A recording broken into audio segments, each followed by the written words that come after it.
დღეს ჩვენი სტუმარია ბელგიის ნარკოდანაშაულთან ბრძოლის პირველი ეროვნული კომისარი ინე ვან ვიმერში. მან იმ დროს დაიკავა ეს თანამდებობა, როდესაც ნარკოტიკებთან დაკავშირებული საქმის გარჩევების გამო სროლები მოხდა ქვეყნის დედაქალაქ ბრიუსელში, ხოლო მთავარი პორტი ანტვერპენი კოკაინის ევროკავშირში გამშვებ ძირითად კარიბჭედ იქცა. აქ შემოტანილი ნარკოტიკი მხოლოდ ბელგიის ბაზარზე არ არის გათვლილი.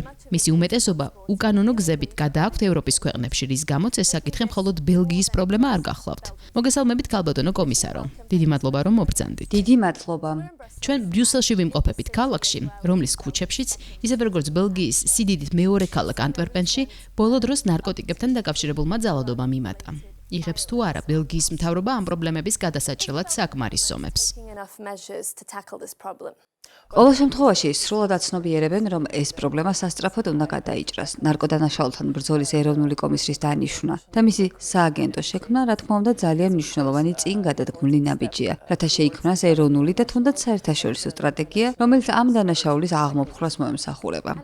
და ერთ-ერთი გამოსავალი, რომელსაც ახალი მთავრობა გვთავაზობს, არის ბელგიელი ჯარისკაცების ქუჩებში გამოყვანა მომავალი წლის აპრილიდან. თქვენ ეთანხმებით ამ ნაბიჯს? მის ირგვლივ ბევრს კამათობენ. ყოველ შემთხვევაში ეს ერთ-ერთია იმ მრავალ ღონისძიებას შორის, რომელიც მიიღეს. ჩვენთვის მხოლოდ უშუალოდ დანაშაულის აღკვეთა კი არ არის მნიშვნელოვანი, არამედ განმეორების პრევენცია და მისი გამომწვევი მიზეზების აღმოფხვრაც. ეს მეთოდოლოგია გაერთიანებული სამეფოსგან გადმოვიღეთ. ჩემი აზრით, მნიშვნელოვანია, რომ მის პირველ, ანუ აღკვეთის ფაზაში ისევ გავიდეთ ქუჩებში და მოქალაქეებს დავანახოთ, რომ მთავრობა მათ გვერდით დგას, რომ მზადყოფნაში ვართ და ვითარებას ვაკონტროლებთ. სასაკვირველი არ უნდა დაველოდოთ, რომ ქუჩებში გასული სამხედროები ამოძირკვავენ ამ პრობლემის მიზეზებს. ვიცით, რომ უნდა ჩამოვაყალიბოთ საგანმანათლებლო და სიღარიბის აღმოფხვრის პოლიტიკა. ხალხის სამსახურში უნდა დავაბრუნოთ. მინდა დავაზუსტო, ეს ხომ არ ნიშნავს, რომ ქალაქის ზოგიერთ უბანში დაკარგეთ კონტროლი. ზოგიერთს აქვს განცდა, რომ გარკვეულწილად კონტროლი დაიკარგა, მაგრამ ასე არ არის. პოლიცია და მაგისტრატები მუშაობენ ამაზე, თუმცა ვერც იმას ვიტყვით, რომ ეს უარყოფითად არ აისახა ამ უბნებში მცხოვრები ხალხის უსაფრთხოებისა და დაცულობის განცდაზე. ქალაქ ანტვერპენში გამომძიებელმა მოსამართლემ ცოტა ხნის წინ ოქტომბერში განაცხადა, რომ ბელგია ნარკოსახელმწიფოდ იქცა. ეთანხმებით? მან სინამდვილეში ის თქვა, რომ ბელგია არ უნდა გადაიქცეს ნარკოსახელმწიფოდ და ვფიქრობ, ეს ძალიან მნიშვნელოვანი განსხვავებაა. ჩვენ არ ვართ ნარკოსახელმწიფო, მაგრამ ნამდვილად უნდა ვიმოქმედოთ, რომ მართლაც არ გავხდეთ ნარკოსახელმწიფო, რადგან ცოტა ხნის წინ ევროპოლმაც აღნიშნა, რომ კორუფციაა მთავარი პრობლემა. ამ კრიმინალურ სამყაროში ძალიან დიდი ფული ტრიალებს და სწორედ ამ ფულის გამო გადაწყვეტა ხალხმა კრიმინალებთან თანამშრომლობა. და თუ ამ ბიზნეს მოდელს არ დავშლით, ნამდვილად დავდგებით ნარკოსახელმწიფოდ ქცევის დიდი საფრთხის წინაშე. ის გამომძიებელი მოსამართლე, რომელმაც ასე გაგვაფრთხილა, იძულებული გახდა დამალულიყო. საფრთხე შეექმნა იუსტიციის ყოფილ მინისტრსაც, რომელიც ამ ბანდებსა და სტრუქტურებს ებრძოდა. თქვენ უსაფრთხოდ გრძნობთ თავს, როდესაც ამ საქმეს აკეთებთ. იცით, ვერ ვიქნებით გულუბრყვილოები. ჩვენს წინაშე მდგარ მტერს არავითარი ფასეულობა და ეთიკური ნორმა არ გააჩნია, ამიტომ რასაკვირველია უნდა ვაცნობიერებდეთ უსაფრთხოებასთან დაკავშირებულ რისკებს. უნდა ვაცნობიერებდეთ, რომ ეს რისკები არსებობს, თუმცა ამან ხელი არ უნდა შეგვიშალოს, რომ გავატაროთ ის პოლიტიკა, რაც აუცილებელია. ასე მგონია, რომ მართალია ამ ორგანიზებულ დანაშაულს უამრავი სახე და ასპექტი აქვს, მაგრამ გული ერთი აქვს, ასე ვიტყოდი და ეს მიზიდულობის ცენტრი ნამდვილად ფულია. ეს არის კრიმინალური აქტივები, ამიტომ მიმაჩნია, რომ ისინი სწორედ იმიტომ ანერვიულდნენ, რომ მათ კრიმინალურ აქტივებზე ვავახვილებთ ყურადღებას, რადგან სწორედ ეს არის მათი საარსებო წყარო.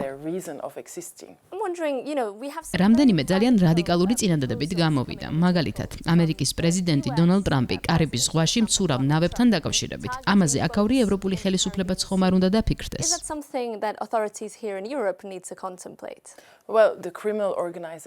იცით, კოკაინის გადაზიდვა ძალიან კომპლექსური პრობლემაა და ჩვენც მხოლოდ კომპლექსური ზომები უნდა მივიღოთ პასუხად, უნდა ვიცოდეთ თუ საით წავა ახალი მარშრუტი. რათა შევძლოთ დაბრკოლებების შექმნა ლოგისტიკური ჯაჭვის ყველა რგოლის მიმართულებით, რადგან თუ დაარღვევ იმ ლოგისტიკურ ჯაჭვს, რომელსაც ისინი საკუთარი ბიზნესის გასამართად ბოროტად იყენებენ. მაშინ ნამდვილად შეუქმნით კრიმინალურ ორგანიზაციებს სერიოზულ სირთულეებს. ამ შემთხვევაში პროდუქტიც რომ შეცვალონ, მაგალითად კოკაინის ნაცვლად სინთეტიკური ნარკოტიკის საჭირო ქიმიური შენაერთების იმპორტზეც რომ გადავიდნენ, ეს ყველაფერი მაინც ერთ და იგივე ლოგისტიკური ჯაჭვის გავლით უნდა შემოვიდეს. ეს რომ შეძლოთ, სავარაუდოდ საერთაშორისო თანამშრომლობა და ევროპელ პარტნიორებთან მუშაობა ძალიან მნიშვნელოვანია. ევროპულ დონეზე თანამშრომლობის გაფართოება ხომ არ გჭირდება, რამდენად საკმარისად უჭერს მხარს ბრიუსელი ევროკავშირის ინსტიტუტებთან თანამშრომლობას.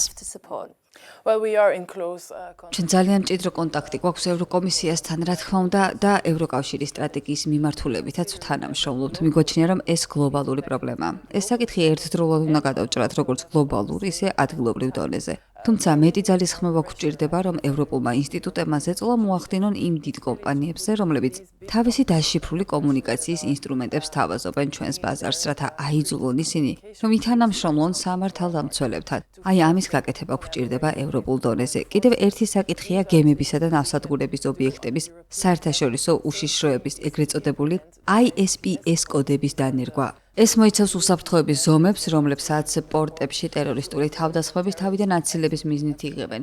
მაგრამ ისინი ორგანიზებულ დანაშაულსაც უნდა გავავრცელოთ. ყველა ეს ნაბიჯი ევროპულ დონეზე უნდა გადაიდგას და ვიცი, რომ ხალხი ნამდვილად მუშაობს ამაზე. რას გულისხმობთ დაშიფრული კომუნიკაციის მომსახურებაში? ტელეგრამის მსგავს პლატფორმებს? Telegram-ს, Signal-ს და ყველა ასეთ პლატფორმას, რომლებიც მხოლოდ კანონიერ კომუნიკაციას კი არ უწყობენ ხელს, არამედ უკანონოსაც. როგორც ხედავთ, კრიმინალური ორგანიზაციები ბოროტად სარგებლობენ იმ ფაქტით, რომ ეს კომპანიები მაინც და მაინც დიდი სიხარულით არ თანამშრომლობენ სამართალდამცველებთან. და თუ ჩემთვის მისაღები იქნება, რომ არსებობდეს ციფრული სივრცე, რომელშიც კრიმინალები თავისუფლად ისაუბრებენ ერთმანეთთან, მაშინ ჩვენ ნამდვილად დავკარგავთ თავისუფლებას საბოლოო ჯამში. I know that you are a mom yourself. ვიცი, რომ თავადაც დედა ხართ და რომ ასევე იყავით არასრულწლოვნების პროკურორი. ამ ყველაფრის გამო ბავშვები დიდი რისკის ქვეშ არიან. ბელგიაში არსებული ვითარებიდან გამომდინარე, რა მიგაჩნიათ ყველაზე დიდ საფრთხედ ბავშვებისთვის, როგორც ნარკოტიკის მოხმარების, ისე კრიმინალური ბანდების მიერ მათი გადაბირების თვალსაზრისით და ასე შემდეგ. ბავშვები რისკის ქვეშ არიან, რადგან ვხედავთ, რომ მათი ფსიქოლოგიური ჯანმრთელობა მართლაც პრობლემად იქცა. ამიტომ მიმაჩნია, რომ ფული უნდა ჩავდოთ იმაში, რომ აღვზარდოთ ფსიქიკურად ჯანმრთელი და ძლიერი ბავშვები.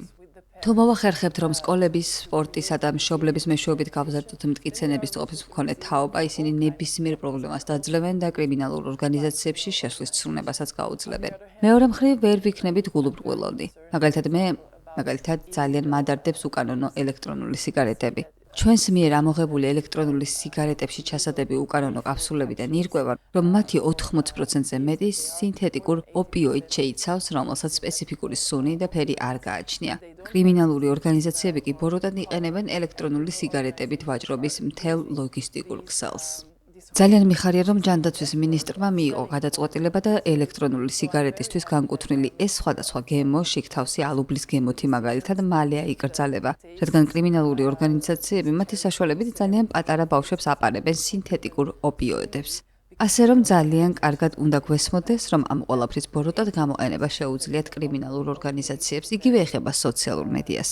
აუცილებლად უნდა ვიაქტიუროთ სოციალურ მედია პლატფორმებზე და პრევენციული შინაარსის მქონე ინფორმაცია განვათავსოთ. ბრიუსელში უამრავი ახალგაზრდა ჩივის, რომ ვერ პოულობს სტუდენტურ სამსახურს, სადაც სტაჟირებას გაივლის. ნამდვილად მიმაჩნია, რომ ახალგაზრდებს უნდა მივცეთ შანსი, რომ სკოლა დაამთავრონ. თუ ამას არ გავაკეთებთ, როგორც კერძო და საჯარო პარტნიორები, მაშინ ბრიუსელის მსგავს დიდ ქალაქებში კრიმინალური ორგანიზაციები შესთავაზებენ მათ კრიმინალურ კარიერას.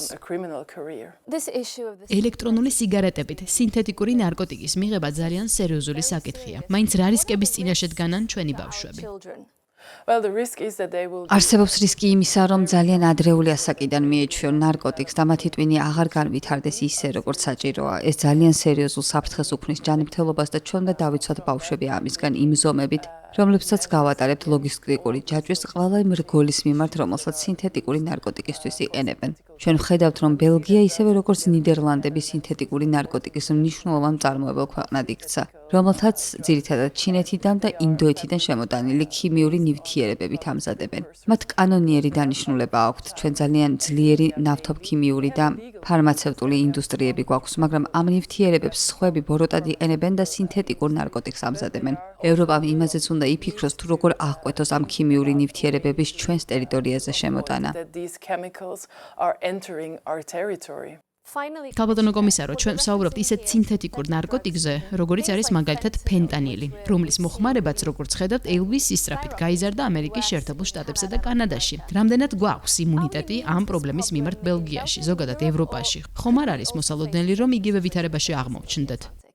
ჩვენ ძალიან მჭიდრო თანამშრომლობა გვაქვს ნარკოტიკების წინააღმდეგ ბრძოლის ადმინისტრაციასთან, მაგალითად და საკითხავი ის კი არ არის მოიხმარენ თუ არა ჩვენთან ფენტალინს, არამედ ის თუ როდის დაიწყებენ მის მოხმარებას. დარწმუნებული ვარ, რომ ჩვენთან შემოტანილი ფენტალინი სულ სხვა სახით შემოვა და არა ისე როგორც ამერიკაშია, რადგან ჩვენი ჯანდაცვის სისტემა და ასე შემდეგ სრულიად სხვა. მაგრამ ჩვენ მიგვაჩნია, რომ კრიმინალურმა ორგანიზაციებმა შეიძლება ფენტალინის შეურიონ კოკაინს, მაგალითად და შემდეგ ფენტალინმა დააჩქაროს ნარკოტიკზე დამოკიდებულება. ის ნარკოტიკის ხელახლა მოხმარების სურვილს უფრო სწრაფად აჩენს. ამიტომ ხალხი მეტ კოკაინს უფრო მოკლე პერიოდში მოიხმარს. ეს დაახლოებით ისე მოქმედებს, როგორც დამატკბობელი კვებაში. ისინი ფენტალინს იმ ნარკოტიკებში ურევენ, რომლებსაც ევროპაში უკვე იყენებენ. ამიტომ გვესმის ევროპული ცნობიერების ამაღლების სისტემის მნიშვნელობა და ამიტომ ვუჭერთ მხარს.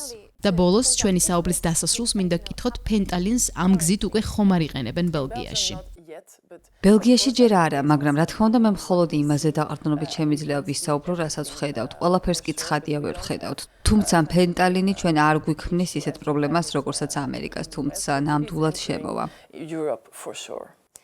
დიდი მადლობა ქალბატონო კომისარო, რომ დრო დაგვითმეთ.